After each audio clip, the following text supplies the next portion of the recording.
Hari ini kita akan membahas sebuah babak sejarah yang sangat kelam yang sepertinya sengaja coba dihapus dari ingatan kita semua. Sebuah kisah pembantaian massal. Pertanyaannya sederhana, tapi juga mengerikan. Gimana caranya sebuah peristiwa sebesar ini, yang kita kenal sebagai kampanye Sulawesi Selatan, bisa hampir nggak ada jejaknya di buku-buku sejarah yang kita pelajari? Peristiwa ini sering disebut pembantaian Westerling. Korbannya diperkirakan ribuan, bahkan puluhan ribu. Tapi, anehnya, kita jarang banget kan dengar soal ini dibicarakan secara terbuka. Yuk kita coba bedah bareng-bareng kenapa ini bisa terjadi, apa sebenarnya yang jadi pemicu kampanye brutal ini, dan apa dampaknya yang terasa sampai sekarang buat Indonesia. Oke, sebelum kita bahas lebih jauh soal kekerasannya, penting banget buat kita paham dulu konteksnya. Jadi mari kita mundur sedikit ke belakang untuk melihat situasinya saat itu. Nah, yang menarik di sini adalah gimana kita bisa lihat tekanan itu menumpuk selama puluhan tahun. Mulai dari Belanda, lalu Jepang, sampai akhirnya Indonesia merdeka. Dan ketika Belanda mau balik lagi di tahun 46, ya situasinya udah kayak tong mesiu yang siap meledak. Jadi, Belanda coba main politik. Mereka bikin konferensi Malino dengan tujuan buat mecah belah persatuan Indonesia. Tapi, malah jadi bumerang. Upaya ini justru bikin semangat kemerdekaan jadi makin membara. Menjelang akhir 1946, Belanda makin terdesak. Kontrol mereka atas Sulawesi Selatan makin lemah. Akhirnya mereka berpikir, oke, cara biasa nggak akan berhasil. Mereka butuh solusi yang lebih ekstrim. Dan untuk itu, mereka memanggil seorang spesialis. Dan muncullah nama ini, Kapten Raymond Westerling. Dia ini pemimpin pasukan khusus DST. Dikenal sebagai ahli kontra pemberontakan. Dia datang ke Makassar dengan satu misi, menenangkan Sulawesi Selatan dalam 3 bulan. Filosofinya udah jelas banget dari awal. Dia datang bukan buat diplomasi, bukan buat ambil hati rakyat. Misinya simpel, ciptakan ketertiban, bahkan jika itu berarti harus mengorbankan ribuan nyawa. Teror jadi senjatanya.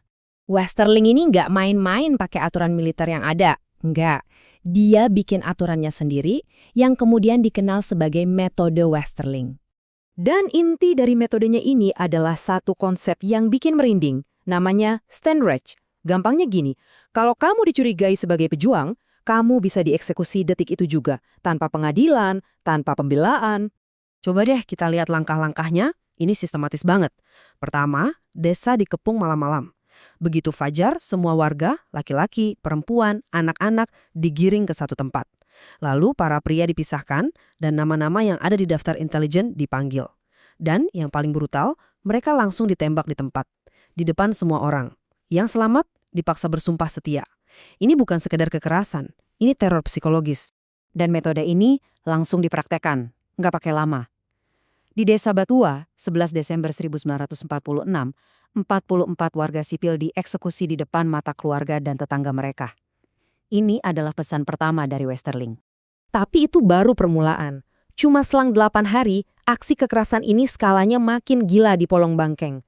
Metodenya sama, tapi korbannya 330 orang. Pola kebrutalannya udah jelas banget kan? Teror ini nggak berhenti. Lanjut terus ke wilayah Goa. Di sini serangannya dilancarkan sampai 3 gelombang. Ratusan nyawa lagi-lagi melayang. Total 257 korban. Perlawanan sekecil apapun dibalas dengan pembantaian. Puncaknya terjadi di bulan Februari 1947. Di Mandar, kebrutalan ini mencapai level tertingginya. 364 orang lagi dibunuh. Di titik ini udah jelas banget kalau operasinya jadi pembantaian yang membabi buta.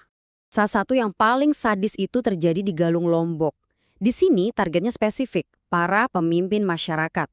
Mereka nggak cuma ditembak, tapi konon dipaksa ke ujung bayonet dulu. Ini benar-benar cara untuk menghancurkan moral dan kepemimpinan lokal. Nah, setelah 3 bulan kampanye brutal ini berakhir di Februari 1947, ceritanya jadi aneh. Kisah tentang apa yang sebenarnya terjadi seolah-olah pecah jadi 2 versi yang beda banget. Di Belanda sana, Westerling itu dielu-elukan. Dianggap pahlawan yang berhasil menertibkan pemberontak. Tapi di sisi lain dunia, termasuk di Indonesia, kabar soal metode brutalnya ini mulai bocor. Dan tentu saja, dunia internasional marah besar. Dan ini yang bikin makin rumit. Bahkan soal data paling dasar, yaitu jumlah korban, angkanya simpang siur banget. Westerling sendiri ngakunya cuma 600. Pemerintah Belanda bilang sekitar 3.000-an. Sementara pihak Republik Indonesia mencatat sampai 40.000 jiwa. Jauh banget kan bedanya? Dengan kejahatan yang skalanya sebesar ini, logikanya kan harus ada pengadilan ya. Tapi Westerling tidak pernah sekalipun diadili loh untuk perbuatannya di Sulawesi. Kenapa bisa begitu? Ya, ini kombinasinya rumit. Ada perjanjian yang kasih amnesti, ada penyelidikan internal Belanda yang anehnya malah membersihkan mamanya. Westerling sendiri bahkan nulis buku, memposisikan dirinya sebagai pahlawan pembasmi teroris. Jadi ya, dia lolos dari jerat hukum. Butuh waktu super lama, lebih dari 65 tahun, sampai akhirnya ada semacam pengakuan. Di tahun 2013, pemerintah Belanda akhirnya secara resmi minta maaf dan menawarkan kompensasi finansial buat para janda korban. Nah, semua ini akhirnya membawa kita ke satu pertanyaan besar buat direnungkan. Kalau sebuah sejarah kelam sengaja didiamkan atau bahkan dilupakan, apa sih harga yang harus kita bayar dan siapa sebetulnya yang menanggung beban dari kebisuan itu?